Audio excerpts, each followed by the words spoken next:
Stotine gets the inbound from Caffey.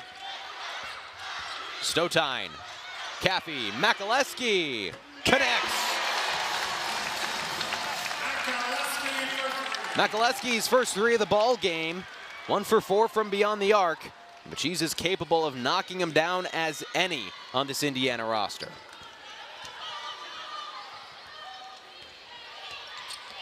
Shot clock turned off for SNT in the third quarter. Albert, handoff Tolan, 6 to shoot. Tolan off the heel. A rebound for SNT, right back up, can't fall. And the Miners run out of time, a couple good looks. But it was Phoenix Stotine to highlight the third quarter, 8 points, 2 for 6 from beyond the arc. Indiana rolling on Big Ten Plus in Bloomington. 10 to shoot. Stoudemire will try a triple, and it's butter. Big three for Stoudemire. Rose gonna have to score quickly. Schmitz, Stoudemire, open triple. He hits another. Exactly what Rose Holman needed. Shoot only 10 seconds off of the game clock.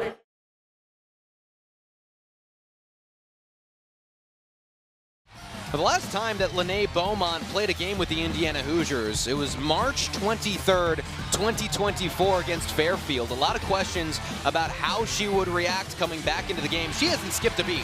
10 points, 3 for 4 from the field, 2 for 2 from beyond the arc. She has looked so solid. And she leads the team with 4 assists, so she's setting up her teammates. You mentioned the 2 for 2 from beyond the arc. It's really important to mention her career high was 11 points, which she had against Northwestern on January 28th of 2 seasons ago. But the point is, she's closing in on that mark today. Obviously, the points don't count, the record won't be broken, but expect a lot more of what we're seeing today in future games this season. She was a very highly touted player coming out of high school, the 2023 Illinois Miss Basketball Player of the Year, and then also 2023 Gatorade Player of the Year. First free throw falls through for Kilgore. Played in a couple games her freshman season, 30, so more than a couple, maybe sold her a bit short there. Didn't start in any though. As she tracks down that rebound on the free throw, pressure from S&T. And Makaleski able to get it up to Stotine. Chesky, no look pass to Beaumont in the corner, and she took a step before putting that basketball on the hardwood.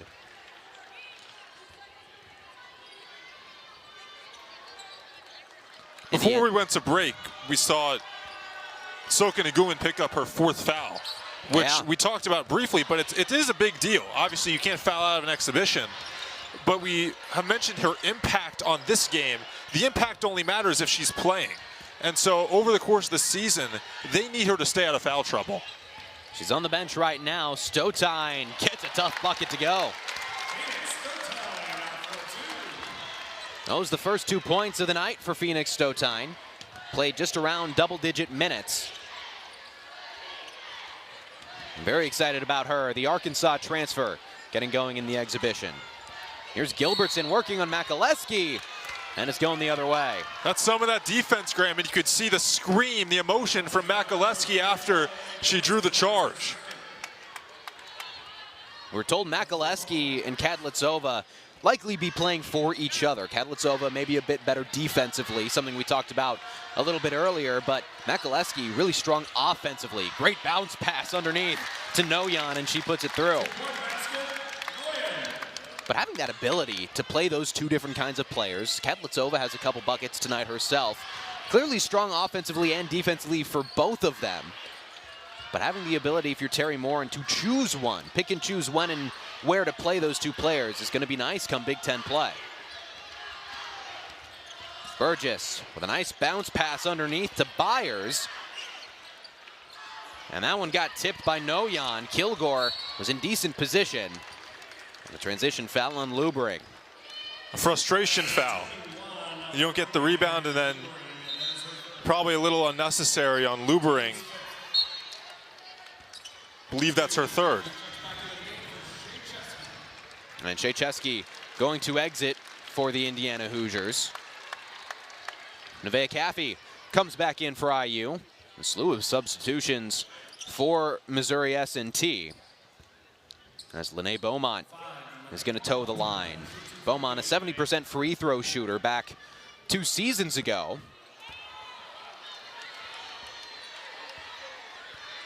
That's a category that Indiana really wants to continue to be good at. Second best free throw percentage last year in the Big Ten Conference.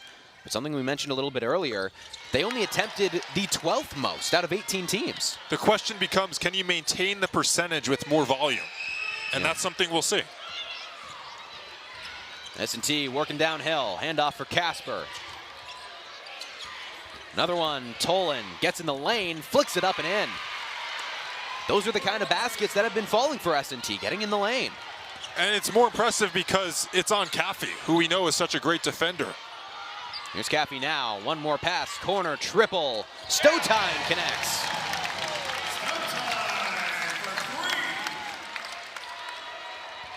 Indiana, 45% from beyond the arc, showing that that three-point percentage maybe hasn't been lost like many people thought it would be with all the new faces.